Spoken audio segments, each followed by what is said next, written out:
bonjour. Merci Bonjour. de recevoir Seneweb.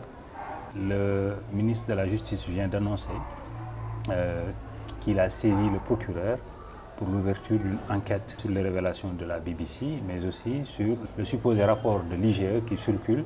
Est-ce la meilleure démarche par rapport à cette actualité-là de la part du gouvernement? J'aimerais d'abord replanter le contexte. Depuis une semaine, le Sénégal vit dans un très grand média mensonge. Ce que moi j'appelle le média mensonge, c'est un média qui pourtant est reconnu de par sa notoriété, qui a construit une situation avec un objectif bien défini. BBC, en montant son film, pouvait le monter d'une manière scientifique, en mettant face à face deux opinions. L'opinion d'un camp qui a été bien présenté, de l'opposition, et l'opinion de ceux qui aujourd'hui gèrent le pays en termes de gouvernance pétrolière, mais aussi l'opinion de ceux qui sont interpellés dans le film, mais ce qui n'a pas été le cas. Il s'agit d'un documentaire à charge qui malheureusement voulait donc implémenter dans l'opinion la perception que les deniers publics ont été effectivement donc soustraits, la perception que l'argent de l'État n'a pas été bien utilisé, la perception d'une mauvaise gouvernance et d'une transparence. Heureusement que l'opinion a compris que de cela, rien n'a été effectivement vrai. Pour revenir à votre question, j'aimerais effectivement dire que tout ce qui doit être fait pour clarifier les choses, pour que les Sénégalais retiennent définitivement que tout cela relevait d'une grosse industrie de manipulation doit être fait. C'est pourquoi l'information que vous venez de porter à mon attention, à savoir la saisine du procureur par le ministre de la Justice, participe de ce qui peut faire, en tout cas, en sorte que la lumière jaillisse dans ce dossier et que les Sénégalais se rendent compte qu'en réalité, c'était une industrie de manipulation qui a attaqué notre pays et de savoir en réalité que les Sénégalais sont suffisamment majeurs pour se rendre compte de ces genres de situations. Mis à part les écarts déontologiques de la part du journaliste de la BBC, est-ce que l'enquête de BBC ne pose pas quand même un problème de fond? Naturellement, il y a cela que vous venez de dire. Les spécialistes en matière de traitement de l'information et d'exploitation de ce genre de documentaire ont vite fait de comprendre qu'il y avait légèreté dans la démarche, au plan méthodologique, au plan scientifique, etc. Ce qui n'est pas tolérable pour un média aussi important que BBC. Ça veut dire que le mobile était ailleurs. Oui, le documentaire a voulu faire percevoir deux choses. La première chose, c'est qu'il y a des deniers publics qui ont été menacés. Ce qui n'est pas le cas parce que la transaction, objet de ce documentaire, entre Timis et BP, était une transaction entre privés, dans les marchés de matières premières ou dans les marchés de titres. Donc, tout montant objet de cette transaction ne pouvait en aucun cas concerner les deniers publics et être considéré comme une perte de recettes ou un coût supplémentaire venant de la puissance publique.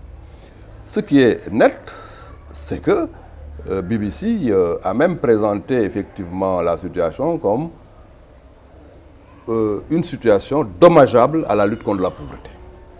Ce qui est regrettable, parce que on vient là importer un montant qui était relatif à une relation entre des tiers, vouloir faire croire aux Sénégalais que ce montant-là est une perte de recettes qui pouvait aller à la lutte contre la pauvreté, cela ne me semble pas bien.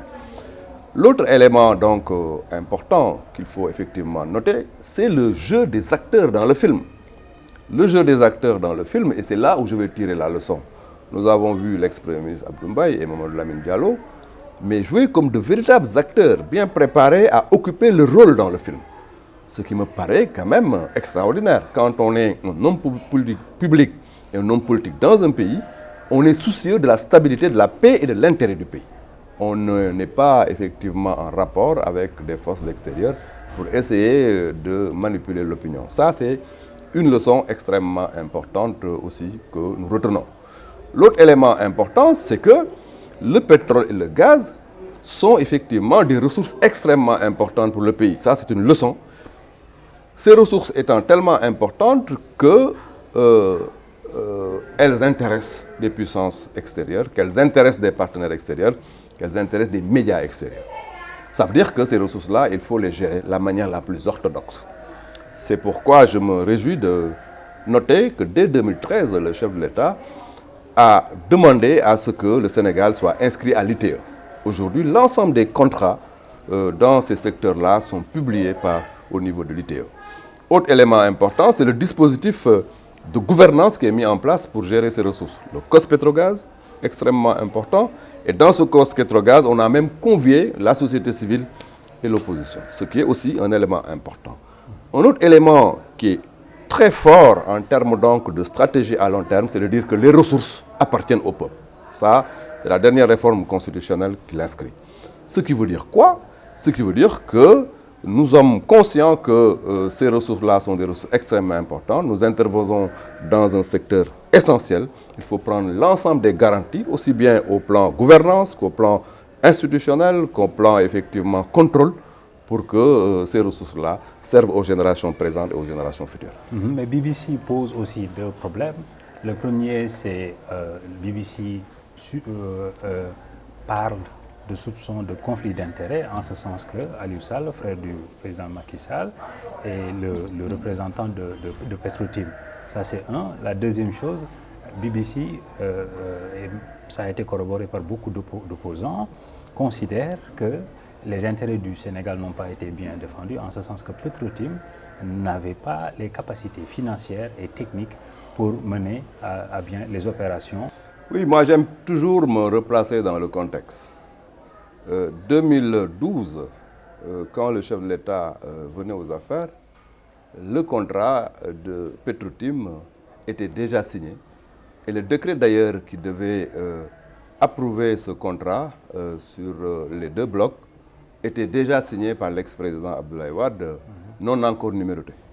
La question fondamentale qui se posait est de savoir, fallait-il effectivement engager et continuer la procédure? En tenant compte du fait que dans ce dossier, un contrat déjà signé pour Petrotim, un décret déjà préparé, restant à être simplement numéroté, il fallait se dire, est-ce qu'il fallait remettre en cause tout ou continuer dans une perspective de sécuriser les ressources du Sénégal et faire en sorte que Petrotim, détenteur de ce permis de recherche, encore une fois, puisse continuer le travail conformément aux garanties imposées par l'État. Le chef de l'État, le président de la République, mais aussi le Premier ministre Abdou Mbaye, et je vais y revenir tout à l'heure, et tous les acteurs autour du dossier, ayant pris l'ensemble des garanties pour sécuriser les intérêts du Sénégal, ont cru devoir effectivement signer ce décret. Ce qui ne posait aucun problème en termes de légalité et en termes d'opportunité. C'est un permis de recherche donné effectivement à un acteur qui s'engage pour investir et faire en sorte que la recherche se fasse dans les meilleures conditions. Aujourd'hui, le débat effectivement est en cours, mais en aucun moment, quelqu'un nous a dit qu'il y a incapacité de Petrotim à prendre en charge la recherche parce que voilà effectivement les conséquences de ce permis, voilà ce que Petrotim a fait qui n'est pas normal. Mais le problème qui se pose, c'est qu'entre les deux tours, Macky Sall a été alerté par des gens qui étaient proches du dossier, qui lui ont fait savoir que, le contrat a été antidaté, en fait signé le 17, alors que Petrotim, dans les textes, a été créé le 19. Le deuxième point, c'est que juste après son accession au pouvoir, il a envoyé l'IGE pour mener des enquêtes se fondant sur ces éléments d'information qu'on lui avait donnés entre les deux tours. Donc c'est ça qui surprend un peu les gens. Ce qui, en tout cas moi, est important pour moi, ce n'est pas ce que Abdou Mbaye a dit et que d'autres ont dit en termes de « on avait alerté » ou « on avait dit ». Présentement, des années après, on peut occuper la bonne place en termes donc de position dans ce débat et dire « nous avons alerté, nous avons dit ». Donc, moi, je ne me fie pas à toutes ces déclarations en termes donc d'alerte en son temps. Ce qui est important pour moi, c'est que le permis qui a été attribué, est-ce que ce permis a été bien géré par Petrotim? Est-ce que l'État, dans le management de cette opération, a perdu un franc ou non? Au contraire, l'État a bien organisé effectivement et a bien encadré la gestion de ce permis de recherche qui a abouti à une situation favorable pour le pays. C'est ça qui est important. Mais il ne faut pas présenter les choses, ça a été réalisé par quel que soit par ailleurs celui qui a réalisé. Ça a été réalisé par Cosmos, mais c'est Petrotim qui a négocié avec Cosmos. Ce qui est important pour nous, État du Sénégal, c'est faire en sorte que, en encadrant le processus, que in fine l'État y gagne.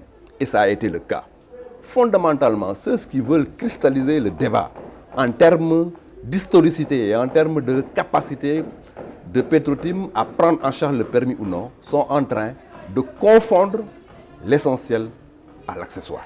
Le plus important pour nous, en tant qu'État du Sénégal, c'est la bonne gestion de ce permis, le bon encadrement du processus, jusqu'à aboutir à une situation où on voit un Sénégal qui gagne et qui plonge de manière formidable dans une ère pétrolière et gazière. C'est ça qui est important.